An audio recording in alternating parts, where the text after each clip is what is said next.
Magandang araw mga kaibigan. Bigyan natin ng reaction, opinion ngayon itong latest post ni Congressman Kiko Barsaga. Response to a statement made by PCO Claire Castro. Merong isiniwalat ni Yusek Claire Castro na medyo nakakaawang kalagayan ng Pangulo.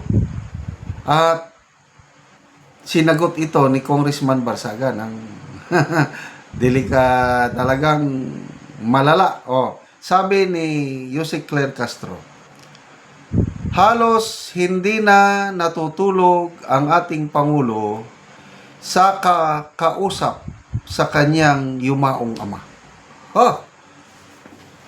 What's happening? Halos hindi natutulog ang Pangulo. Talking to the dead. Halos hindi matulog. Is this true? Baka naman exaggeration lang ni Auntie Claire ito. Halos hindi na natutulog ang ating Pangulo sa kakausap sa kanyang yumaong ama. There is something wrong. Sagot ni Congressman Barsaga, mas malala na pala sa addict si Marcos. Addictus. Talaga, pag hindi ka nakakatulog dahil sa kausap mo sa patay, anong ibig sabihin nun? Grabe. Ito, si Dr. Rob Rances, nag-react din siya sa pahayag ni Yusek Claire Castro na halos hindi na natutulog ang Pangulo sa kakausap sa kanyang yumaong ama. Sabi ni Dr. Rob Rances, if this is true, that probably explain why the country feels cursed. Hindi po maganda, parang, anong tawag doon? Divination. Galit ang Diyos sa Old Testament, sa Israel. Galit ang Diyos sa mga ganyan. Yung nakikiusap ka sa mga patay. Kaya, baka under curse na tayo dahil sa ginagawa ng Pangulo. Kung totoo, kasi if this is true, I don't know saan kinuha ni Yusek Claire Castro itong sabi niya na halos hindi na natutulog. Okay, people who reacted, tingnan natin.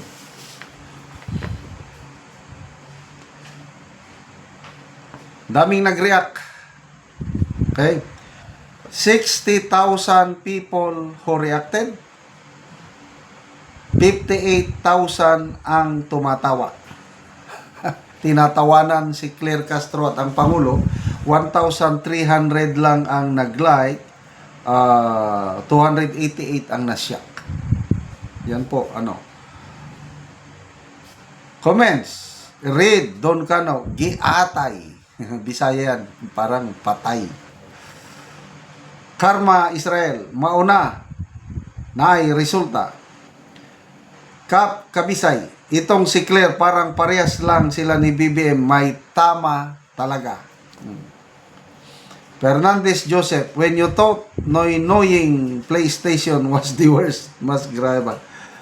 Khalil Archer, very sad revelation, the president is constantly hallucinating, kulang sa tulog, tuliro.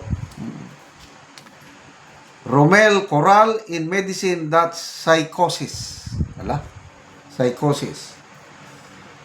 Marilyn Nazon, do not talk to the dead. Yes, bawal. Daryl Gabua, main reason why Shab-Shab is invented. Sunny Boy Ancheta, confirm. Abi Pawid, spokesperson, no talk, no mistake. Too much talk, many mistakes. Jace Cruz, is he crafting a spell, yung curse, spell, in the middle of the night daily? My gosh, I never knew he's a sorcerer too. Scary. Dodong Sapperm, if this is true, it is sane to talk to the dead. Yeah. Bawal talaga, hindi talaga Is it sane to talk to the dead? Mamart Tolome, pwede naman na personal guardian angel bilang leader ng bansang pinaghaharian ng mga anay sa lipunan. JNA, hahahag, legit yung ghost project. So, kasi nakikiusap sa multo eh. AGT Tirona, malamang sinisirmunan siya. Marty Marcoleta, baliw nangagba si Bongbong Presidente. Isidro Estimar, it seems the common news today is about ghost. Kinakausap ang patay? Ano bang klaseng presidente natin? Hindi na rin nakakatulong. Kaya kulang sa decision making. Dahil kulang sa... ay nako, bakit pa tayo nagkakaganito? O, di ba ganun ang sabi ng Pangulo? Bakit tayo nagkakaganito? Nasyak ako, ganito na pala kalala ang korupsyon. Siguro, naawa na rin ako sa Pangulo sa laki ng problema niya. Itong, hindi niya akalain siguro na magkaganito ang administrasyon niya eh.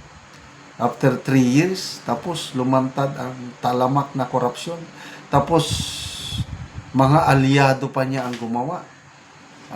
Pinaghihinalaan, mga kongresista na pinsan niya ang Speaker of the House.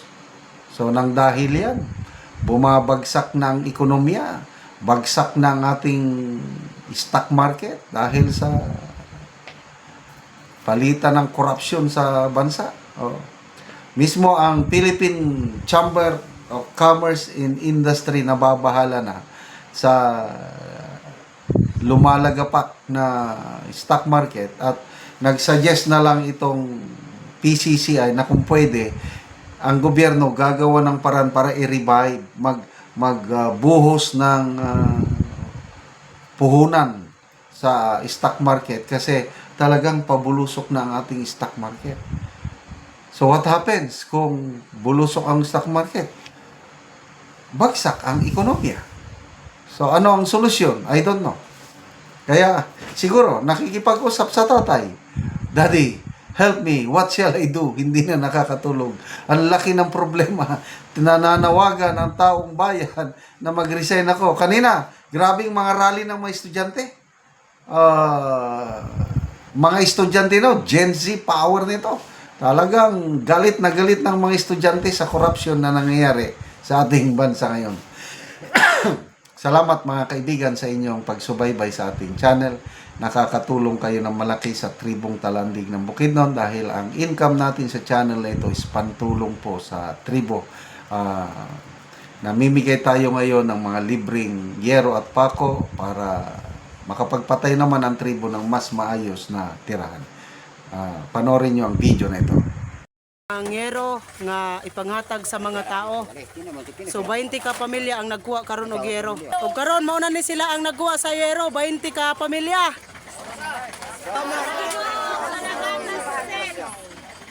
O mao na ni sila 20 ka pamilya ni siya. Ug mao na ni ang yero nga ilang nakuha sa 20 ka pamilya nga gihatag sila ha. Ug mo pod ni ang mga lansang ipanghatag sa 20 ka pamilya, so gandang gyud sila. Pasalamat si nanay sa nagtabang daw sa yero. Muna ning mga tigulang na matagaan gyapon yero. Nanay di man sila ilang taon man di ba?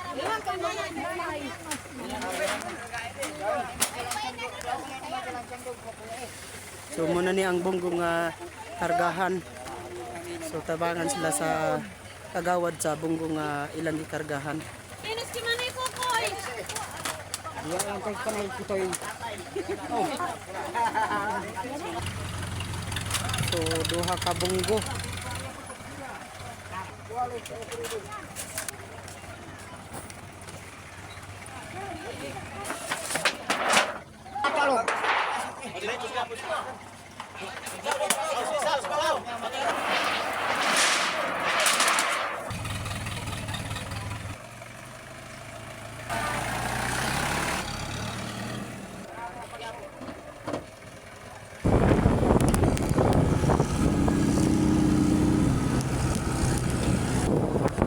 Karon abot ni